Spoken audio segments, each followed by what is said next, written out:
And we are live. Good afternoon, everyone, and welcome to a stream. I hope you're all doing well. You had a nice week. My week was very nice. We have lots of things happened on Wednesday, notably with the Ursula von der Leyen speech, but that's not the topic of tonight. We'll discuss that on Sunday. For today, we will have our interview of the week with a member of the European Parliament. And today, I was going to say tonight, but 5, so I will pretend it's today. We will discuss with German MEP Patrick Breyer from the Greens group, on the left side of European politics, but he belongs to the Green group, but he's from the Pirate Party, so not exactly a Green. I'm making the precision because on Reddit where people got a bit nervous when I was saying that Mr. Breyer was from the Green group, so that's why I'm making the precision. He's 44 years old, he has been an MEP since 2019, so a brand new MEP in a way. He is a member of the Committee on Civil Liberties, Justice and Home Affairs, and a substitute member in the Committee on Legal Affairs. As usual, before we start our conversation, I will remind the house rules for anyone new with us tonight. So our guest will be with us for about an hour, after which he will go and enjoy the rest of his day and maybe his weekend. While I will keep streaming for about half an hour to discuss with you all about what you thought about the interview, my own interpretation of things, maybe provide some additional context, that sort of thing.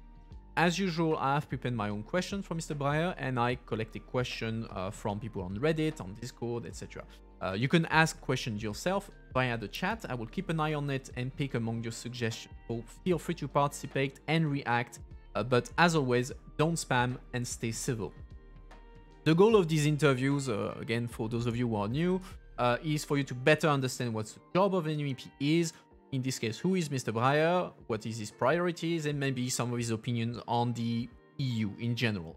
Tonight, it's an MEP from the Green Group, but we try to have MEPs from diverse groups so that we can see the diversity of opinion, because that's the point for you, not to agree or disagree with him, is to see how diverse the EU politics is and what they actually do. And my role is just to facilitate the discussion without getting involved into the substance of things.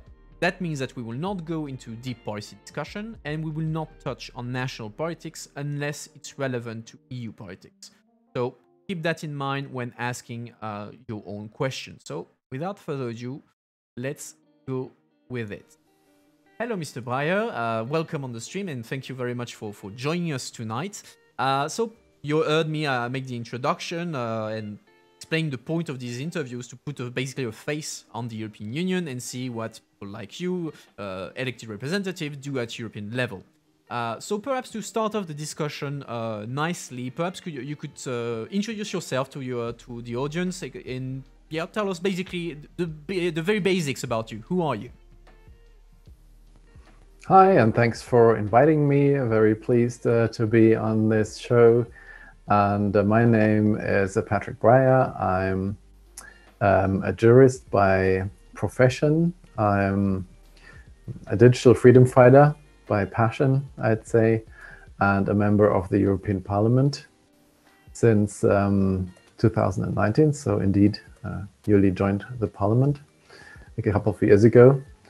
But I do have some experience because I was a member of a regional parliament in the state of Schleswig-Holstein, which is the northern German state that I'm from. Since you mentioned my party affiliation and association with the group of the Greens European Free Alliance, that's the full name of it, it is true that the Pirates are no Greens. That's a party that has been founded precisely because the existing parties were weak on digital rights and had other priorities when it comes to it. And still, the Pirates have decided to join the Greens EFA group because it's the group that most aligns with our values. And it helps us to have a voice and to take responsibility for important dossiers that I'm dealing with. For example, I co-negotiated the terrorist content online regulation. I'm involved in the negotiations on the Digital Services Act, on the upcoming e-privacy regulation. I was involved in the chat control regulation. And that's what my motivation is about, to fight for civil liberties, to fight for self-determination and everybody's digital rights, for a society of trust and mutual respect rather than of fear-mongering. All right, so thanks for the introduction. But let's go back to the beginning. So you mentioned you're a jurist, and how and why did you go into politics and then later down the track became an MEP? What's your story? When I studied law at the universities of Heidelberg and Frankfurt, one of my lecturers was a former data protection commissioner. And I later decided to write my PhD thesis on the topic of data retention, that is government policy to indiscriminately collect information about everybody's contacts and movements, which is a gross violation of fundamental rights and crosses several red lines.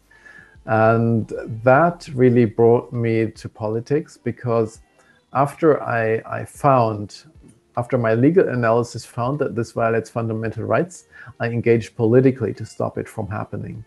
And I joined a German group called AK Vorrat, working group on data retention, that organized protests, that organized petitions, letters, and even a lawsuit in the end against the law on data retention, which was successful. And yes, I saw in the course of that activism that really the established parties, once they are in government, are not reliable to defend our rights.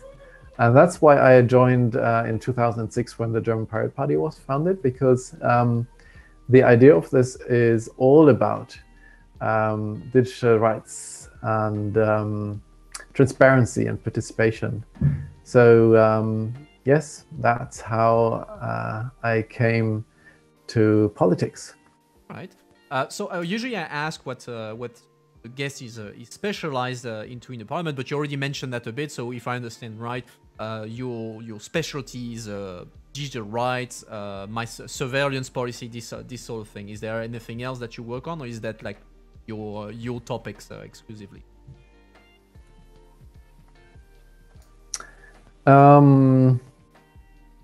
In the Legal Affairs Committee, I also cover intellectual property and copyright. And in fact, my predecessor, Julia Rieder, who's very well known, orchestrated the campaign really against upload filters. And that's something we are still dealing with very much. We prevented them from being part of the terrorist content online regulation. And now on the Digital Services Act, we also fight the voluntary use of these error-prone filtering algorithms. So that would be another angle of what I'm dealing with. Okay. I see in chat that already there's a couple of people actually enjoy what you're doing, and one of the person is asking, so I'll make it short, but the passage of the chat control legislation has passed in spite of all what you have done in Parliament. And the question, is there any chance the CJEU will help rule against that law? And perhaps before that, can you explain for those of us who don't know what you call the chat regulation legislation, what is it doing? Yes, thank you for that question and for your interest. And obviously, the viewer already knows about this, which is not the case with many people. In fact, the regulation that has been adopted before the summer break gives providers of private messaging services, of email services, even of video telephony, all private communication services now have the right to filter private messaging content for suspicious content, which could contain child pornography or an attempt to reach out to children, by adults to reach out to children. These technologies are extremely error prone. According to the Swiss Federal Police, 86% of the users that they report to the police in fact have not spread any criminally relevant material. But it can have devastating effects on the life of a person to be falsely accused or suspected even of possessing or sharing child pornography. So we fought this very hard, but politically it was very difficult. Right from the beginning, we had this major campaign of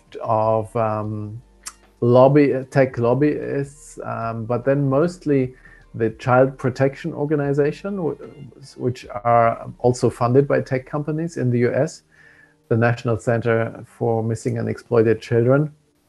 We had a prominent Hollywood actor, Ashton Kutcher, basically accusing everyone of not protecting children, who opposes this indiscriminate searching of private correspondence, which is really no different from as if the post office just opened random letters to see that they might contain something illegal. It's outrageous, really. But you can understand that this framing of protecting children made it so difficult to explain to my colleagues why this doesn't help, why it is counterproductive, why it actually harms victims who are in need of safe communications channels.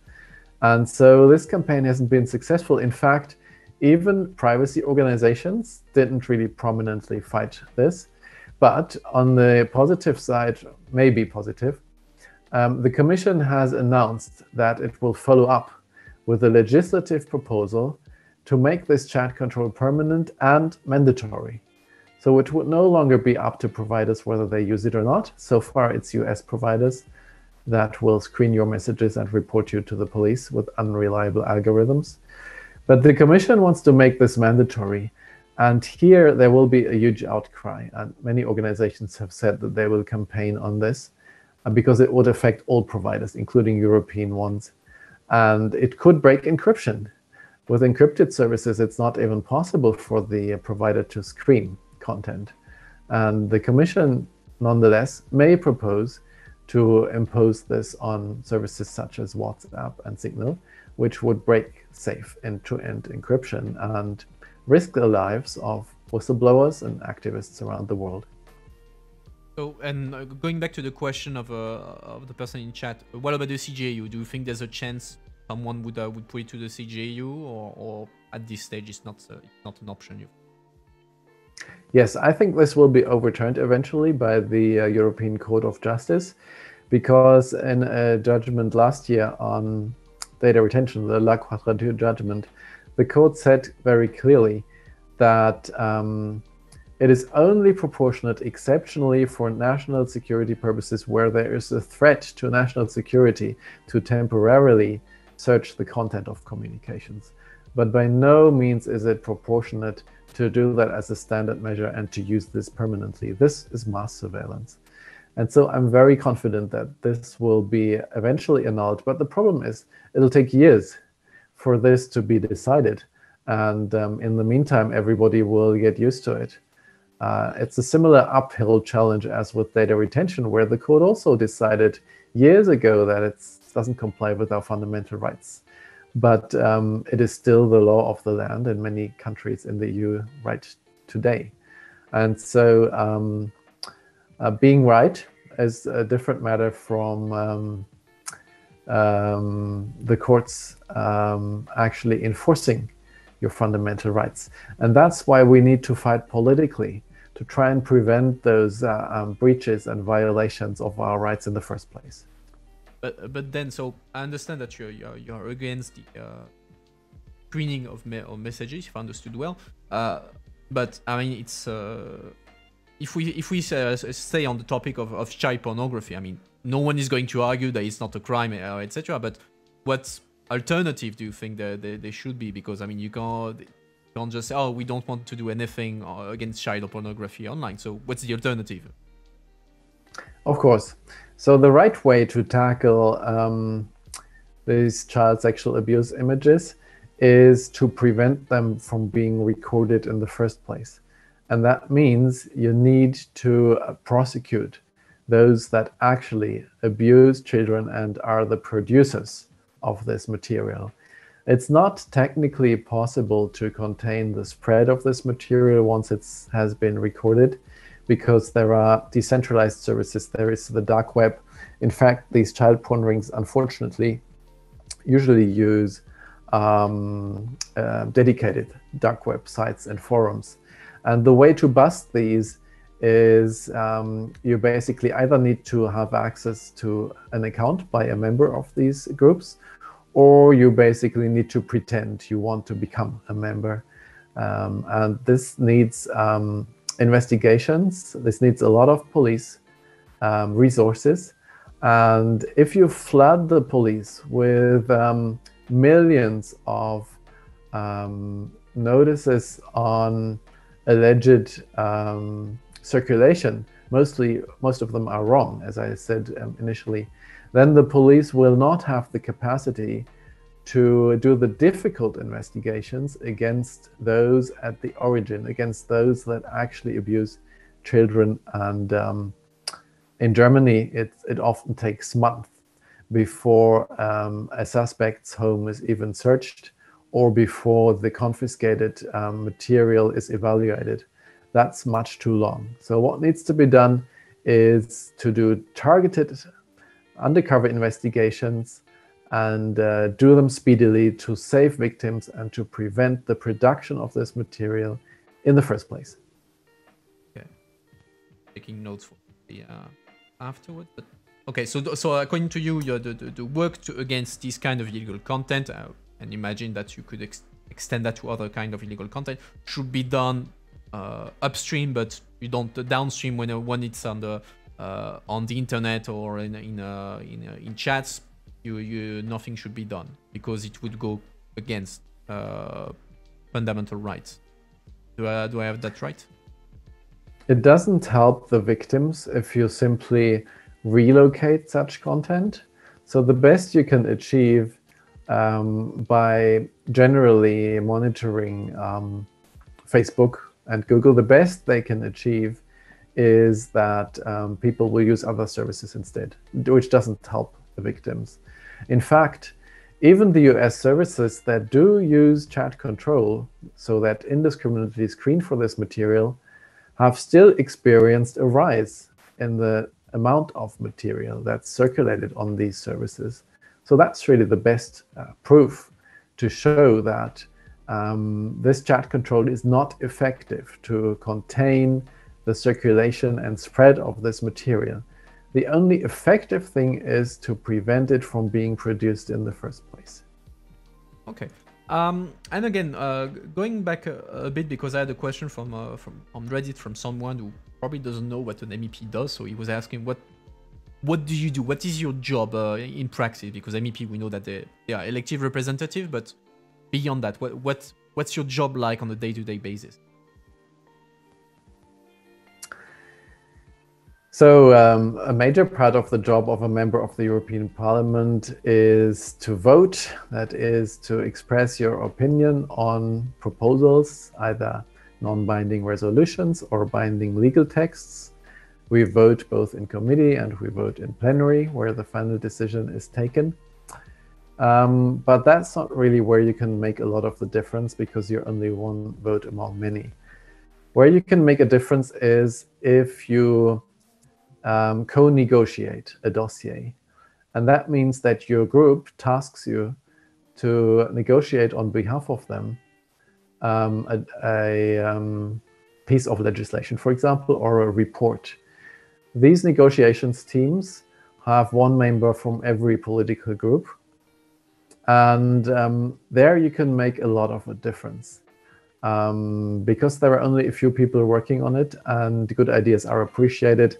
Unlike at national level, your political affiliation does not count as much. So people are more willing at EU level to collaborate among each other.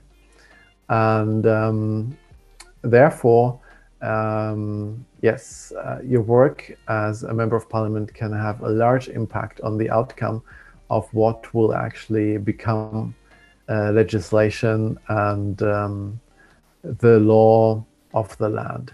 That's basically the major part of the work. There are committee meetings, there are negotiation meetings, there are group meetings. We have meetings in the pirate delegation. So with my 3 colleagues from the Czech Pirate Party, we have regular meetings. I have staff meetings.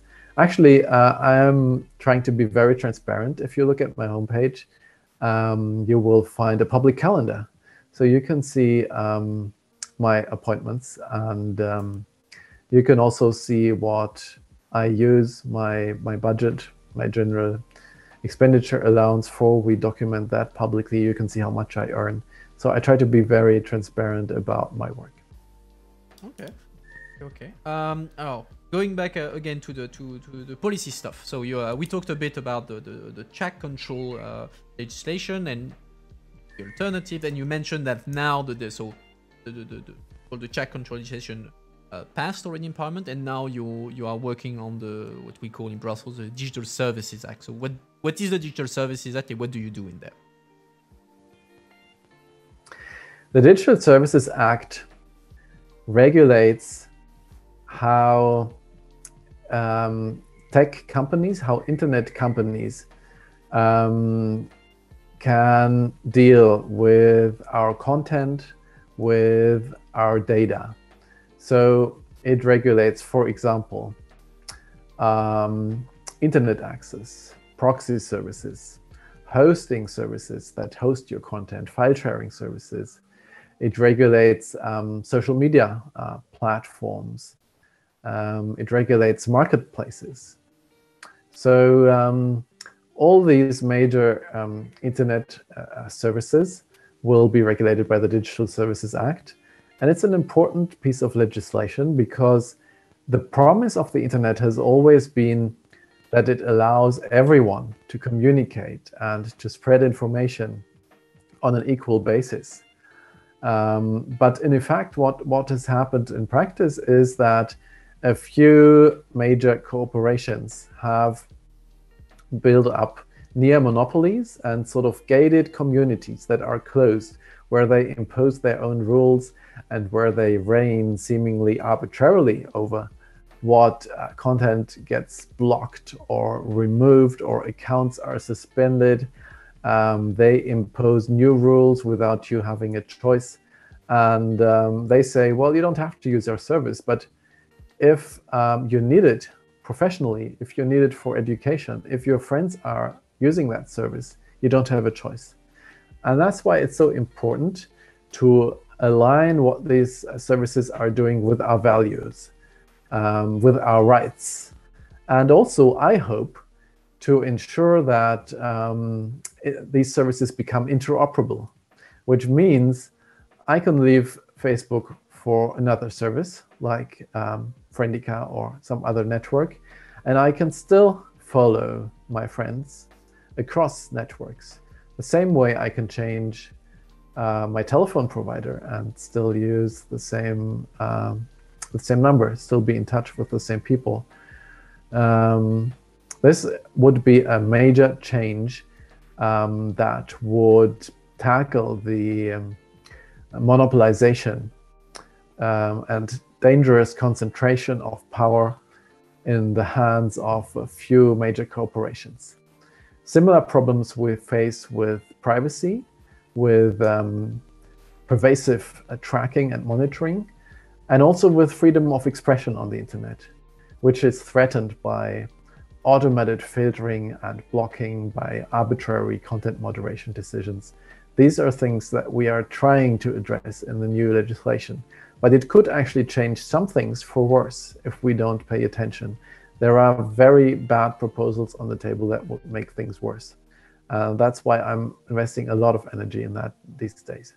And at this stage, are you optimistic on the file, or do you think it will end up a bit like the chat control and pass despite your opposition?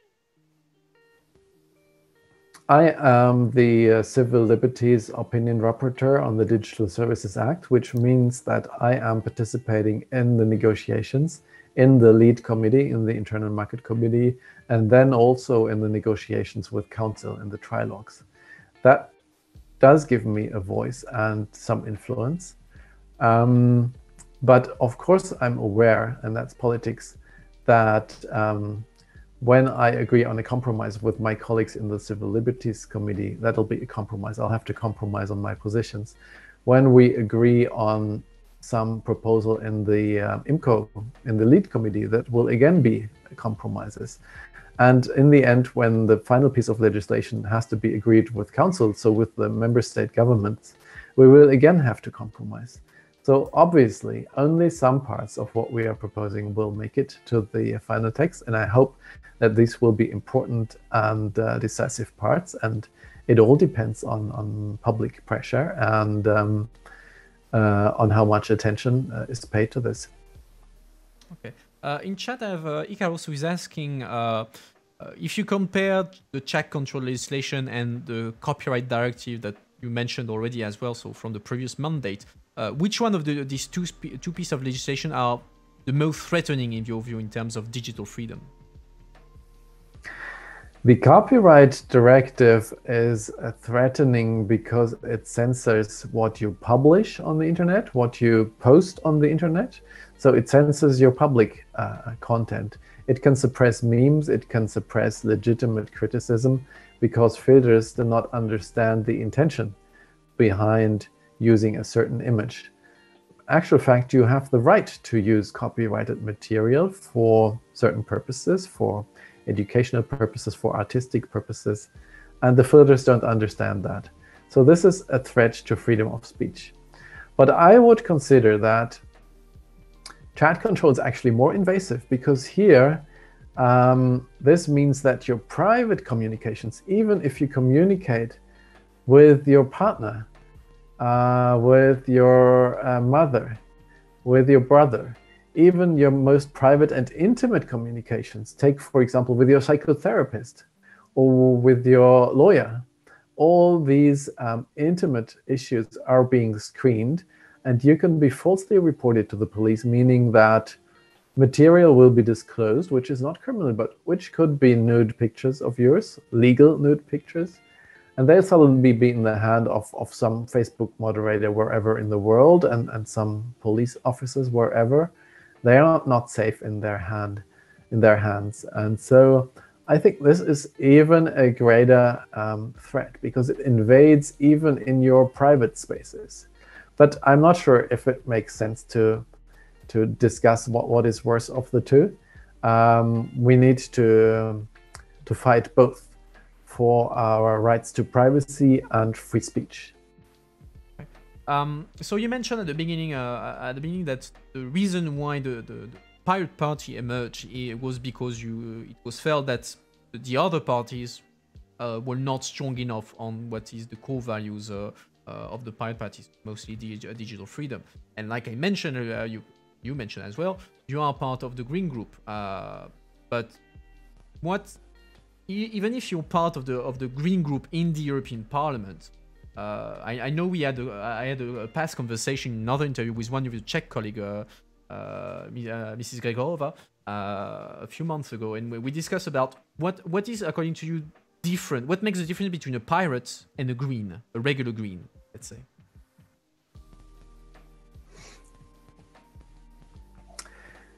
The greatest difference is the priorities. So Pirates' priorities is fundamental rights and digital and transparency and anti-corruption and participation in democracy. And the Greens' priority, quite clearly, is mostly about protecting the climate, protecting the environment. They also have a strong fundamental rights angle, but mostly about, for example, gender issues or about sexual orientation, the rule of law. So we are mostly different in priorities, which means that we are a good combination because they are very good in dealing with their priorities, and we are very good at dealing with our priorities. There are some issues where we disagree. For example, when it comes to quotas. So I am of the opinion that the voters should choose who should represent them in parliament. And I'm happy to give them a choice of every individual person. I don't need fixed party lists. So I'm happy to give voters a choice of which representatives they want to elect and what gender they should have. But the Greens actually advocate a policy that the parliament needs to be 50% women and 50% men. That, I think, does not pay tribute to the voters' will. The voters may actually want to have more women than men. Why not?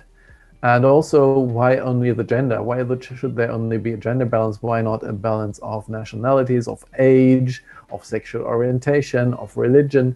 If you start introducing hard quotas, in the end, the voter will have nothing to vote because it'll all be predetermined. You'll, in effect, have sort of a representative image of society.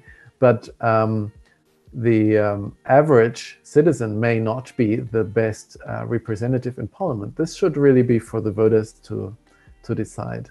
So that's an issue where we have major disagreements about. For example, there are a few of those issues, but not very many. And that's why we align in more than 95% of the votes, according to a statistic.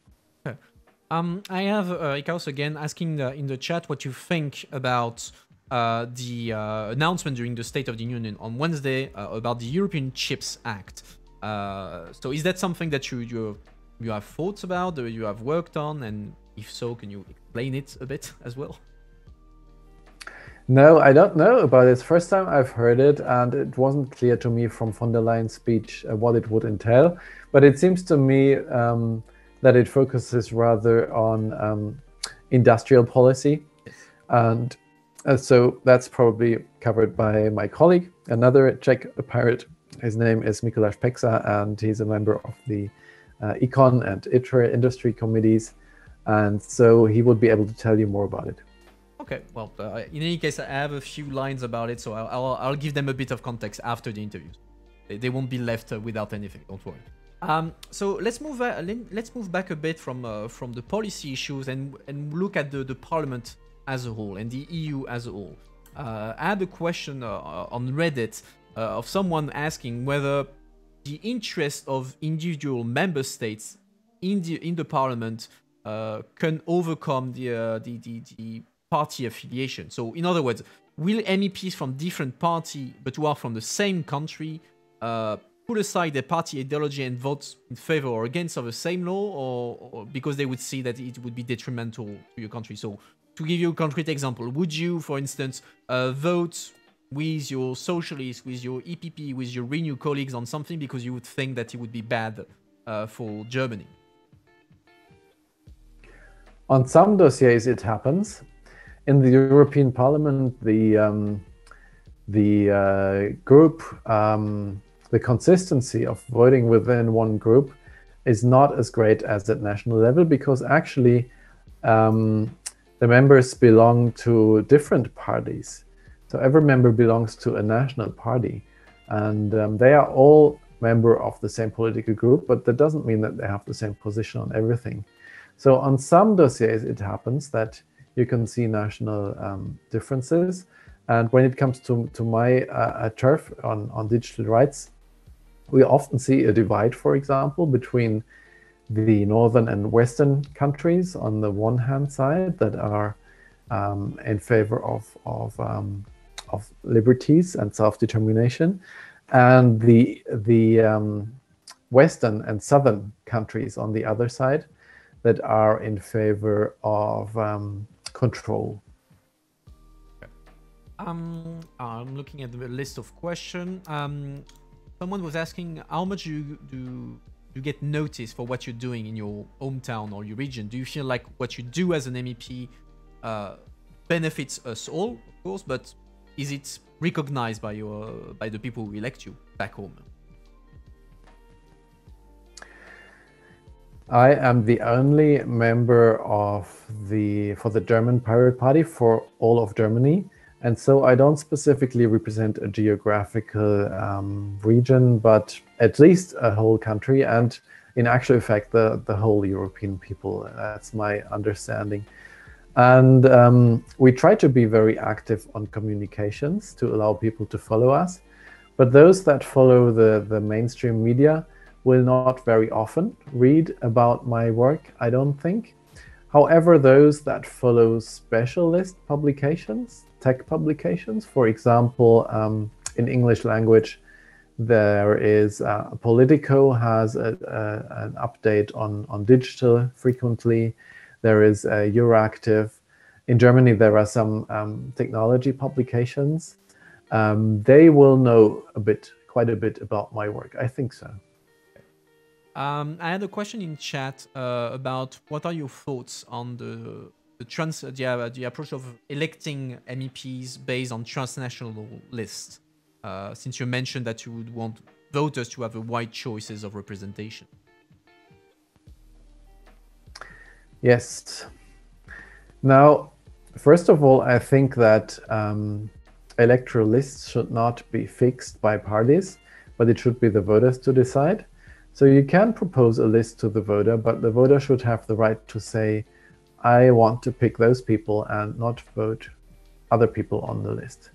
So the problem with the unflexible lists that exist right now are that the parties can award safe seats to certain people who are very unpopular and who nobody might want to vote for, but the first seats on the list are always safe. So lists should be flexible. As to the question of should there be European lists or lists at a national level, I think there are good arguments for having trans-European lists. We pirates, however, want to make sure that small parties also have a chance to set up such a list. And it's important to us that no hurdles and no thresholds are imposed which would prevent the representation from small parties. Our parties may be small in comparison to others, but the issues that we are covering are very important to everybody, and our expert knowledge is very important. And so we need to maintain the diversity in the parliament. Okay, going again, let's go further away from policy and even parliament. Someone was asking whether you could give an example of a worrying issue that would need to be fixed in the European system. So what would you fix in the European system? Do you mean the European Parliament or the EU as a whole? EU as a whole. Take your pick.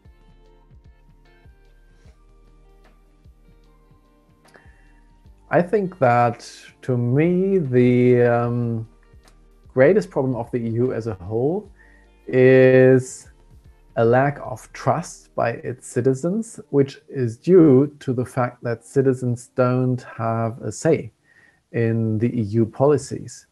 And so I think the most important thing that would need fixing is introducing elements of direct democracy and referendums to the EU. It should be possible if a whole bunch of citizens, maybe 1 million or so, ask for it. It should be possible to put legislation to a popular vote throughout the EU and being reviewed by the European Court of Justice to make sure that it complies with the European with the European fundamental rights. But with all these safeguards, I think it's essential to give the people the last word if they want it. Because on some dossiers, politics and governments have their own interests and take decisions that affect themselves. And citizens should have the right to correct those decisions where they don't reflect their interests. And I'm afraid many citizens have the impression, and I share that the policy mostly follows the interests of those that are powerful and rich, of industry and the influential, and does not follow the interests of the majority of the people. And referendums would be able to set that right. And I think that Brexit would not have happened had there been an instrument such as direct democracy.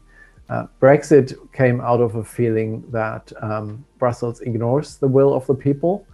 And there is a danger that the EU will break apart even further, that nationalists and EU skepticists will gain more and more power, because the EU is pretty much ignoring the will of the people to have a say.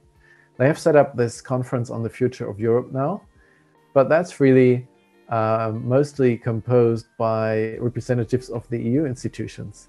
So it's like asking the frogs to set dry the swamp, which cannot work, obviously. So that's why we pirates say that a constitutional assembly should be directly elected by the voters, and they should reform the EU treaty and constitution, and that should also include the elements of direct democracy. But since we're talking direct democracy, wouldn't that? I have two questions on that. First, wouldn't that like threaten the principle of representative democracy? Then, if you put things directly to the vote of electors, why do we need MEPs for? And second, topics that are dealt with at EU level are, I think you mentioned it, are specialist issue. They are very technical issues. So how would you expect citizens like to vote with full knowledge of what is at stake about EU legislation on complicated topic? We talked about the legislation about platform, about digital services, about chat control, that sort of thing. So how do you balance things out? You know, if you look at Switzerland, what they do is every 3 months or so, they take a couple of votes on very important issues. They need to collect a lot of signatures. So the greatest majority of legislation, I'd say probably 99% of it, is decided by the parliaments, by representatives. So the citizens do want their representatives to do all the hassle of boring daily politics. But if there is something that upsets them, they need to have the last word. And there are many things at EU level that citizens would be able to decide. For example, do we want to have a unified time zone in the EU, and what should it be? Or, for example, the Commission is proposing that cash transactions should be limited to 10,000 euros, which is also very controversial. And there would be a few very controversial issues that would be the subject of referenda, and that would actually strengthen the identification of citizens with the European Union if their vote and their will makes a difference. So it would be, I mean, if I take the example of the unified time zone and the cash transaction, I don't want to say that they are more symbolic vote, at least for the unified time zone, it's more of a symbolic thing, but not on the nitty-gritty, very technical stuff, to say, if I understood well. Yes, I don't think that citizens would collect 1 million signatures on a technical issue. If you look at how the European Citizens Initiative works, that exists, but that is not binding so far. The topics where a lot of signatures have been collected for were, for example, a right to water, minority rights. So these are issues that concern a lot of citizens, and only these would be put to a vote. Okay. Taking note. What else do I have on my list? I would add a question on what you would suggest to make the EU more democratic and effective, but I think we covered that already with more direct democracy. Same thing on what you would change in the EU. So we will go to the I would call a traditional question on the channel. What is your stance on the whole EU federalism debate? Are you in favor? Are you against? Uncertain? Where do you stand on that? Well, as I said, the major problem of the EU is the loss of trust of its citizens. And so I think it was a mistake that the EU has been constructed and developed without giving citizens a say. And therefore, also when it comes to increased integration and more federalism, which may be a good thing, and actually many citizens support it in polls, I think that this should be decided by the citizens and not by governments in treaty negotiations in long nights. Therefore, what the Pirate Party proposes is that the citizens should directly elect a convention that discusses the treaties and the constitution of the European Union. It can also discuss new additional steps for integration. But the result of those deliberations needs to be put to a popular vote throughout the EU and needs to receive the majority, at least, of the EU citizens in all countries taken together.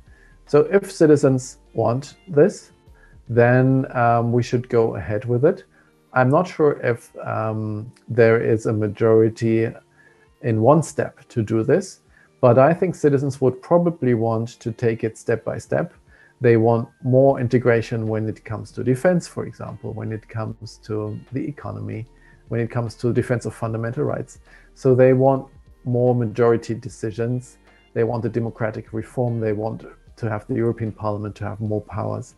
And I think they will take it step by step. And eventually they may say, well, the EU should really be a state. And you just mentioned you talked about citizens wanting EU defense. So, and there was a bit of a part of the speech of Mrs. von der Leyen on Wednesday about the EU defense. So someone was asking on Reddit whether you think it would be likely to see a European army or Union Corp, so to say, by the end of the decade. And generally speaking, what's your stance on the all EU army, EU military thing? I'm not a specialist, unlike Mrs. von der Leyen, who used to be the German Minister of Defense, so she loves this topic. The only thing I can say is our position, or my position, and this is that due to the German history, we are very reluctant and reserved when it comes to military operations, especially outside of an international context without approval by the UN Security Council. Where this is approved, it makes sense to cooperate, but I insist that the decision on military deployment needs to be taken democratically, at least by the European Parliament.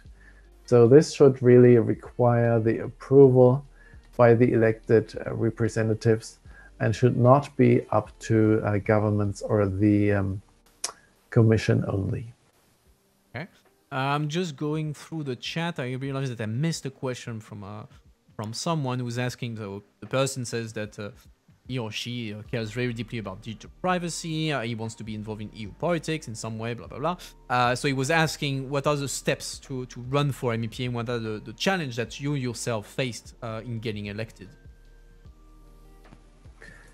Yes, it's always great if people are interested in becoming politically active themselves. That's very much to be welcomed. And in my party, we are always looking for new and motivated men and women who would like to take their future into their own hands, because that's really what democracy is about, to take care of your own affairs at a political level.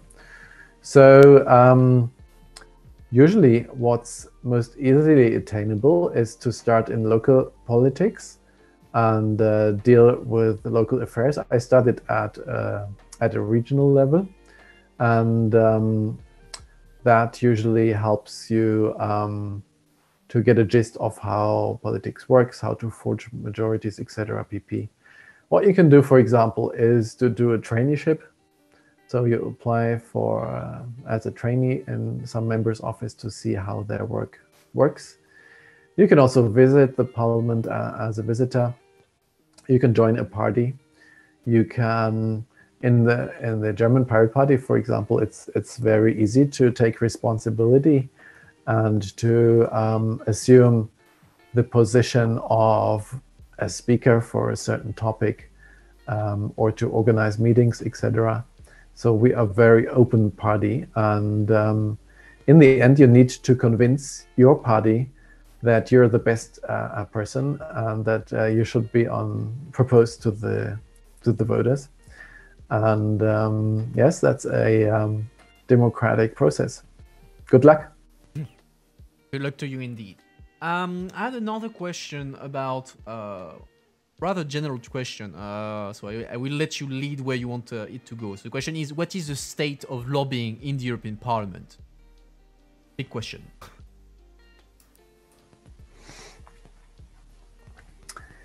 I'm not sure, because it seems to me that the lobbyists know to avoid me. I once received a lobbying letter which was very outrageous from Facebook and others, and they asked me and the other recipients not to share it because it's internal information, etc. And I thought it was outrageous, and I of course tweeted it on Twitter. And I can imagine that lobbyists are a bit deterred by this amount of transparency and don't even try to reach out to me. So I don't really know what amount of lobbying is happening in other groups. I think there is a strong industry angle in EPP and ECR and Renew, so they would probably have stronger ties and relationships. In the European Parliament, we have a lot of transparency now that all lobbyist meetings with rapporteurs or shadows have to be published. My meetings are as well. There is not yet a legislative footprint which would basically indicate if you are copying legislation from lobbyists' proposals. What I have done voluntarily with my opinion on the Digital Services Act was attach a list of the organizations from whom I have received input. And there were actually more than 100. So you can see that there is a lot of lobbying. I don't know any other European city where you have as many lobbyists as in Brussels, because the EU is so technical and so open to lobbyist influence. There is so little public interest in what the EU is doing. There is so little media coverage that it's easy for lobbyists to influence policies in the EU. And that's, of course, a danger to the public good and to ensuring that basically the interest of the people is pursued and not the interest of industry. So that's a huge problem, and much more needs to be done. But I mean, when you're talking lobbying, I mean, there's not only the lobbying from industry, we're talking also about the lobbying of NGOs or even foundation. I mean, wide array of potential bodies that do lobbying. And you yourself, you mentioned that you received what, more than 100 contributions for your opinion on the DSA. So then again, how do you deal with that?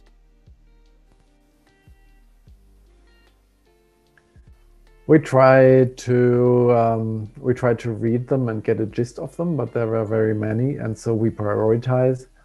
And for example, since fundamental rights and digital rights are important to me, I will read first the opinions of organizations that also fight for fundamental rights. And so I may prioritize these. Okay. The question of managing the workload. Okay, so I'm looking at the time. We are reaching nicely the 1 hour mark. So what I would suggest is before you go to leave you the final word. So conclude what you would want to say to people, so that what they should remember you for.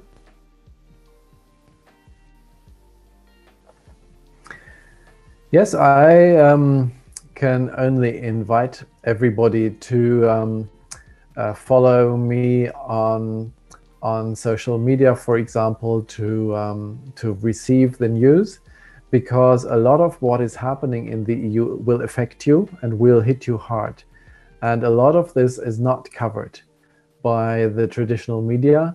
And also the YouTubers or digital scene only picks up very few things because they're difficult to understand. So if you care about your digital right and the internet of the future, it's a good idea to follow key policymakers and engage in campaigns and stand up for your rights. And please do support our work. All right. Well, thank you very much, Mr. Breyer. Like he mentioned, I invite you to check him out on the social media. You can see below the video feed his Twitter so don't hesitate to go on Twitter and follow him. And yeah, I thank you again, Mr. Breyer, and I wish you a good end of the day and a good weekend. And audience, stay with me. We will do the debrief in a second.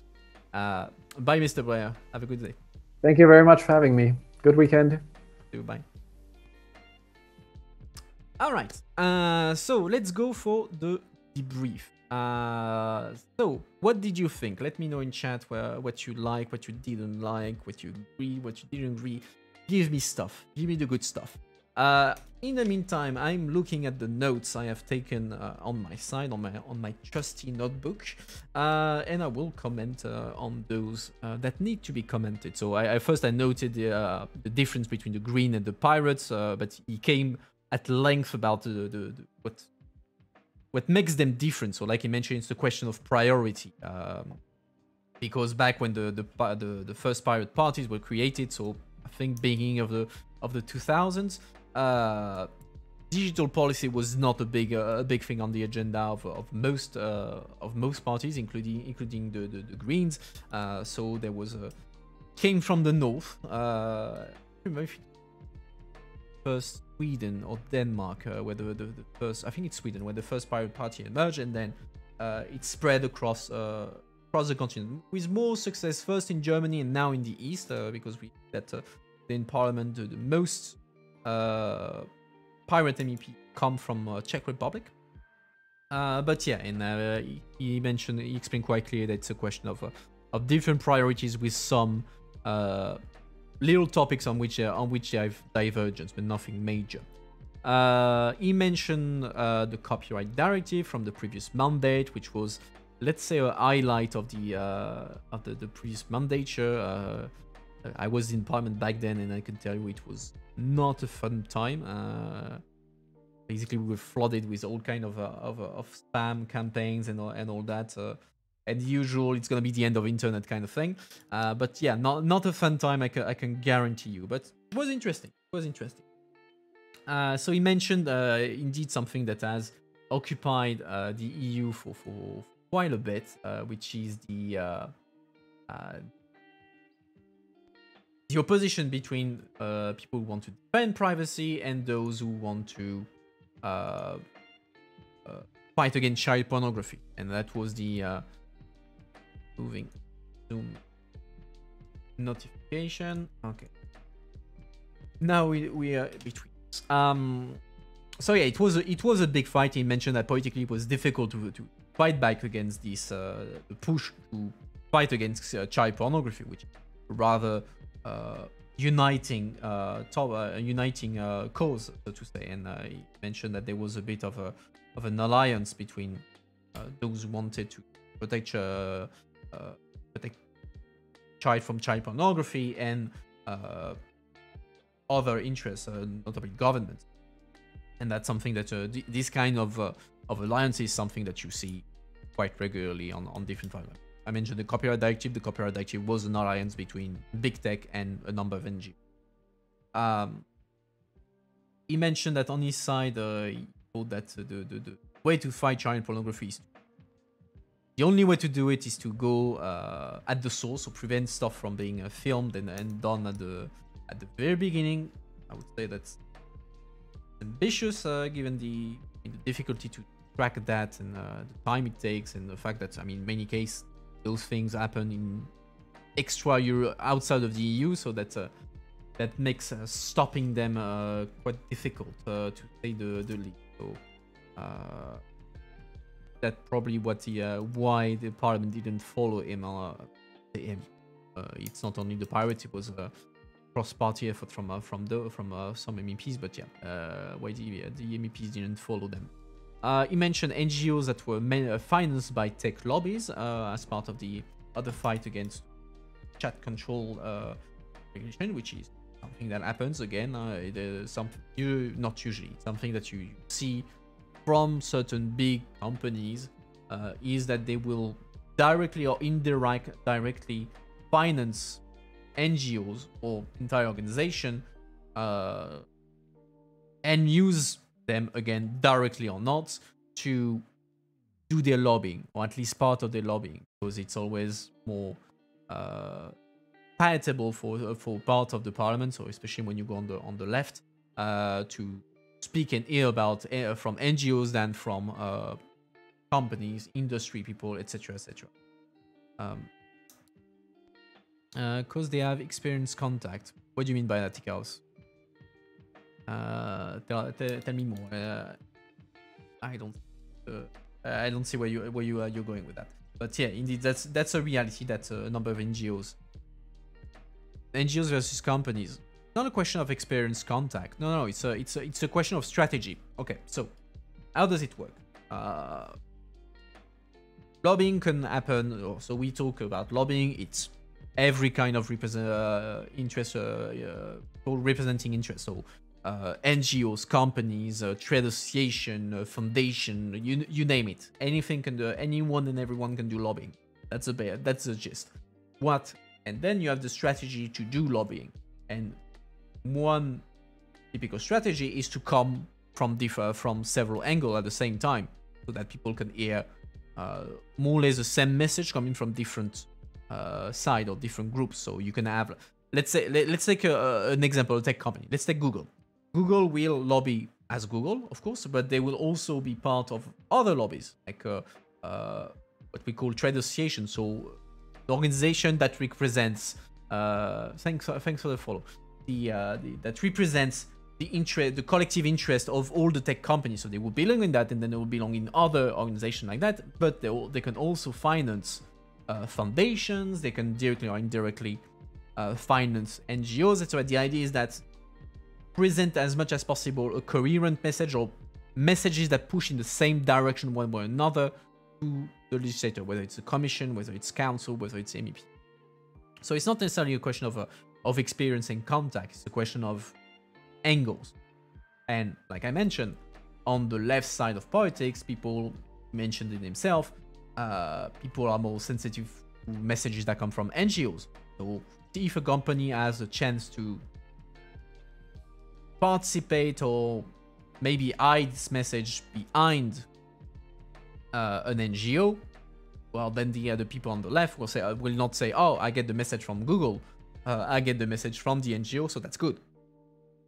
So that's more a question of strategy and influence. And the problem that you have is that it's not always transparent and clear who actually is behind the lobbying. So sometimes it's very clear. When Google comes as Google, it's very clear that it's Google. When a trade association of tech companies come, it's clear that it represents the tech companies. But if an NGO comes to push for something that is compatible with the agenda of Google, but it's not disclosed that they are financed by Google or financed by a financial foundation financed by Google, etc., etc. So then you can cascade thing. It can be indirect funding. So you finance something that will then finance something. Hey, Eladis, thank you for the shower of subscription. So yeah, you have this problem of transparency of lobbying that can exist. I took the example of Google. I'm not saying that they are the ones who do that. Although they do finance a number of organizations outside of Google, but it's just to give you a concrete example. So yeah, that's something that exists. And it's a question of lobbying tactics. What did I have? He mentioned that the role of what we call a rapporteur in the parliament is an important role. So a rapporteur is the one who is responsible for a fight in the European Parliament, so either for the fight as a whole or on behalf of the political group. So what happens is, chat control. The legislation arrives in Parliament.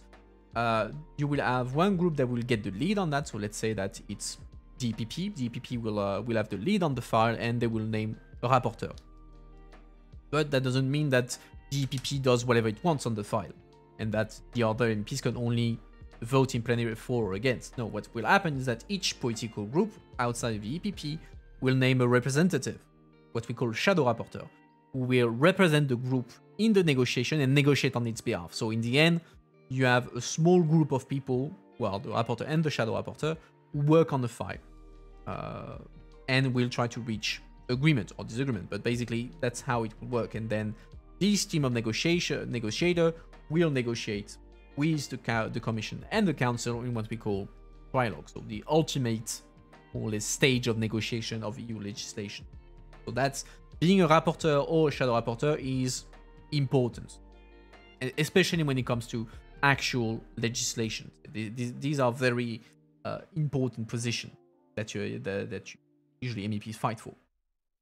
He mentioned that he was what we call an opinion rapporteur and that he was then going to lead committee. So here it was a bit of EU linguistics, so I will explain that. So like I mentioned, when the file arrives, you have a lead MEP, but you also have what we call a lead committee. So chat control. The file will be given to the committee in the parliament that is the most relevant for it. So for instance, chat control is not relevant for, I don't know, transport or women's rights.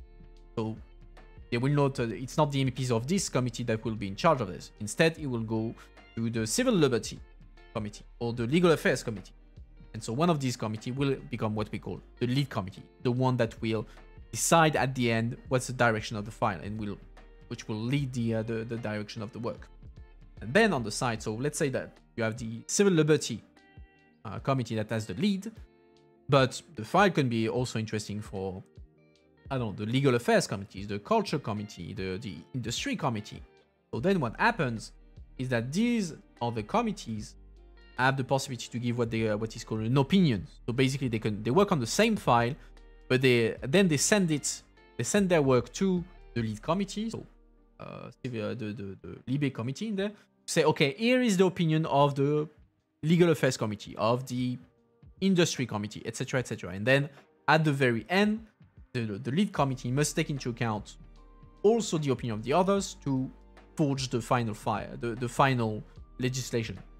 In practice, the lead committee will do more or less what it wants, but still, it's when you are giving an opinion, it can have weight depending on the procedure. But I will not drown you into the boring stuff. What else do I have that is interesting to mention there?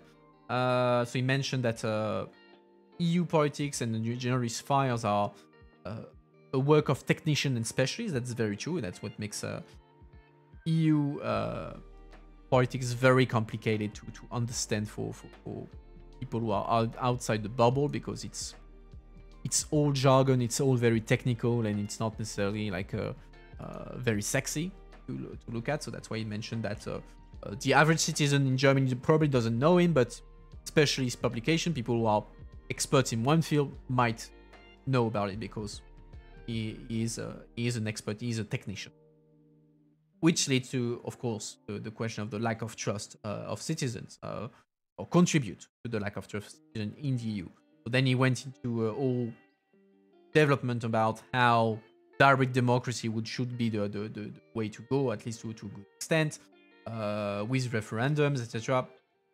On that, I would not necessarily agree with him, but that doesn't matter. Just to explain the other point of view, the threat that could exist. I mean, and we see it at a level. The problem with direct democracy is that people vote for anything but the question that they are asked for. They will vote depending on who asks the question. They will vote for or against the government in place, that sort of thing. I mean, if you remember back in 2005 when there was the actual referendums on the EU, what we call the EU constitution, that was rejected in the end. If I take the example of France, I'm French.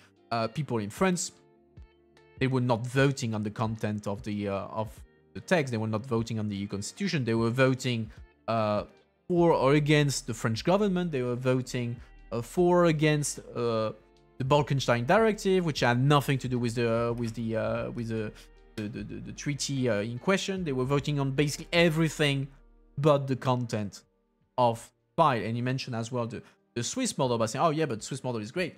But I mean, the Swiss model, the Swiss referendums also led to problems. Like, for instance, a regular occurrence that Switzerland has problem with the EU because a direct democracy, a referendum would have decided to suspend the freedom of circulation between Switzerland and the EU, which of course leads to problem with the EU.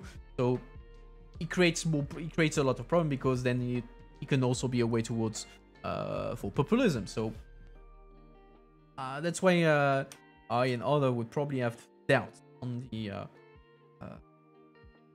the benefits of doing a lot of direct democracy at EU level, even if it's true that there is a problem of trust of citizens towards the EU. What else do I have on my list? Yeah, he mentioned that also. That's something that I want to comment. He said that it was a mistake for the EU to have started to have emerged without the citizens being involved. I mean, I would disagree with that as well, because I mean, if you go back to the origin of the EU, so in the 50s, we're just going out of the World War II. If we had, I mean, on one side, it's entirely true. I mean, to an extent, the EU was founded in the back of the citizens, and even to a number of governments. I mean, there's one anecdote. So you know that the European process was kick-started by what we call the Schuman Declaration. Is the day where the French Foreign Affairs Minister, Robert Schuman, made a speech calling for EU integration. And actually, most of the work on this declaration, so coming from a minister of the French government, was done in the back of the French government. And he only revealed that at the last moment to the French government to avoid them opposing it, because he knew that they would oppose it otherwise, because the main party in power were the communists, they were the Gaullists, so more communists, or now, you know, let's say to an extent nationalist parties, so they would have killed the project in the end. And again, if we had asked in 1951 people, do you want to make a union between France and Germany, and not at the time where they just got out of the World War II, at the time where actually people were not eating. I mean, people had a lot of problems after the war. People were not were far without having hunger problems. But yeah, there was a bit of a hunger problem in Europe. So I don't think you would have had an EU if you had put a referendum on that in 1950, because the priority of citizens were probably not in favor. People were probably not in favor of that. But well. What else can I tell you? He talked a bit about EU defense, and saying that German point of view, the German pirate point of view, and to a lesser extent the German point of view, that they don't like, particularly they're not big fans of military actions, which makes sense given their history. That shows that it's the old EU army thing. Yeah, it's not going to be anytime soon, because you had the problem in Germany, but then you have the problem with the Nordic countries, because some of them are neutral countries. Austria, for that matter, is neutral. You have Eastern countries that have other priorities, that want to rely on NATO. He mentioned that the UN should be involved. Good luck in getting a resolution on the EU army intervention based on the decision of the Security Council, because I mean, you have Russia, Russia and China who have a veto on there. So good luck with that. So yeah, not an easy topic. Disillusioned with politics. No, I'm not disillusioned with politics. I'm just realistic. I'm just realistic about it, about what can be achieved or not. Then we had a discussion about EU lobbying. He said that there is a crazy amount of lobbying in the EU, which is true. I mean, the EU is after Washington is the city with the most lobbyists in the world. I think, I mean, a few years ago there was about nearly 30,000 lobbyists in Brussels. I would not be surprised if it's more, to be honest. So yeah, Brussels is a big lobbying city because, of course, it's making legislation for the entire EU continent. So of course it's gonna be of interest. But well, we discussed that at length already on the channel about the importance of lobbying, or at least the role that lobbying can have. Well, actually, Nightbot just gave us the reason why people want to lobby at EU level: the Brussels effect. The fact that the EU has an influence over the world, around the world, with this legislation thanks to the size of its market. But yeah, I think I covered most topics on the my little piece of paper. Did I miss something in the chat? I don't think so. So if you have a comment, a question, or anything, that's the moment. Otherwise, I will start my conclusion then. So give you a couple of seconds to document. Yeah, I'm also conscious about time because I mean I love chatting with you, but tonight I'm supposed to go watch Dune, so you know I want to go watch the movie as well. I can't stay too long as well. All right, so I don't see any question, so let's go and wrap this up. So I hope that you enjoyed the interview. As always, don't hesitate to give me the usual feedback on Discord, on Twitter. The links are in the bio, and I will actually put them in the chat, so you just have to click. Our next interviews will be next week at the regular time, so 8:30 in the evening. First with the French Socialist MEP, Sylvie Guillaume, so it will be on Tuesday evening. And then with a German Liberal MEP, Jan-Christoph Oetjen, on Wednesday evening. But in the meantime, you will find me here as well streaming on Sunday for the weekly news review, which will be at 6 in French and at 8 in English. So yeah, as always, I hope you enjoyed tonight's content. Don't hesitate to follow me here on Twitter, Discord, Twitch, all the good thing. Oh, you missed it, Lexi Brussels. Well, don't worry, there will be the VOD available on Twitch for 2 weeks, and I will upload it as well on YouTube. So don't worry, you'll be able to catch up as you want. So on this note, I wish you all a good weekend, and I will see you either on Sunday or next week for our next interview. Bye everyone.